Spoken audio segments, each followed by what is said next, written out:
So I reached back to a friend of mine that I worked with here at Providence. His name is Joel McDaniel. And I remember calling Joel back. I knew that he was an outdoor guy. He was a friend of mine. He was a trusted agent.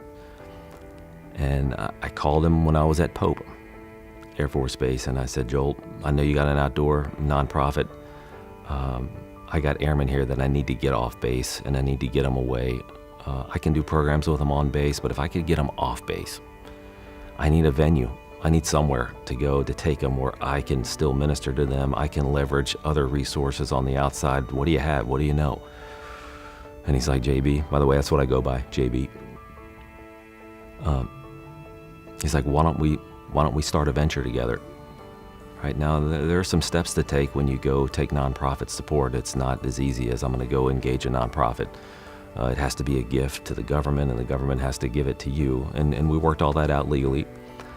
So Joel and I started doing simple programs for airmen at Pope Air Force Base, where I got them off the base. Joel provided the scenario. He provided the context.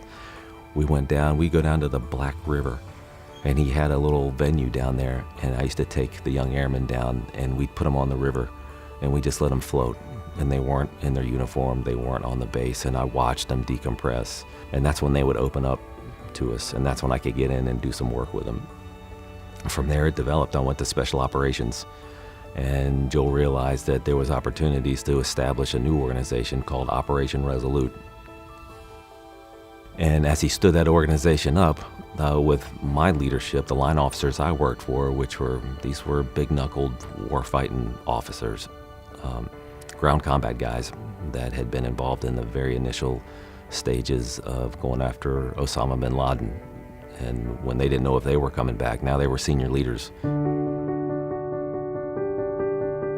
So I got the support of the wing commander. And we quickly again got the legal approval, and Joel stood up Operation Resolute. And then our interaction, it expanded significantly to not just providing a venue where I could take airmen to, but now Joel came in with Operation Resolute and helped me take care of the spouses and the children while the guys were deployed, which had not ever been done before, as far as I know. Maybe it had, but I didn't know about it. So Operation Resolute now helped me care for a segment of the military that I didn't have the resources or the funds to do directly. So we figured out a way while the guys were downrange in active combat. We took the spouses and the families out for a week, and Joel was the one that provided that with Operation Resolute. Then we gave them 2 days away where they could take a knee, where they had child care, where they were exposed to education on the best spiritual formation practices to keep you poised under pressure.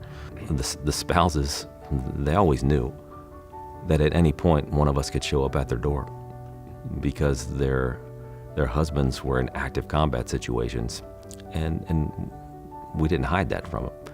So we tried to keep them strong while their husbands were gone. And when the spouses knew that their families were being taken care of, guess where their mind was? It was focused on the mission and not on what was going on at home. And the only reason that happened was because of Operation Resolute.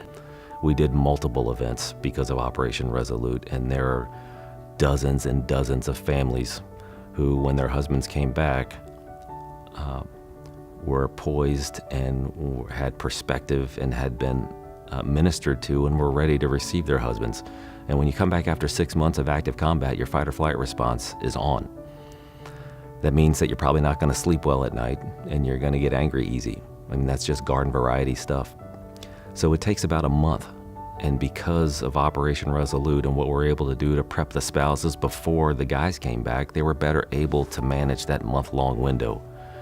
And their kids were better able to manage that, and that led to a better reintegration, right? And when you have good reintegrations, marriages stay stronger, and when marriages stay stronger, the kids stay healthier, and when that organism stays healthy, the military mission is better able to get its job done, right? Because the spouse isn't thinking about the family when they're at work.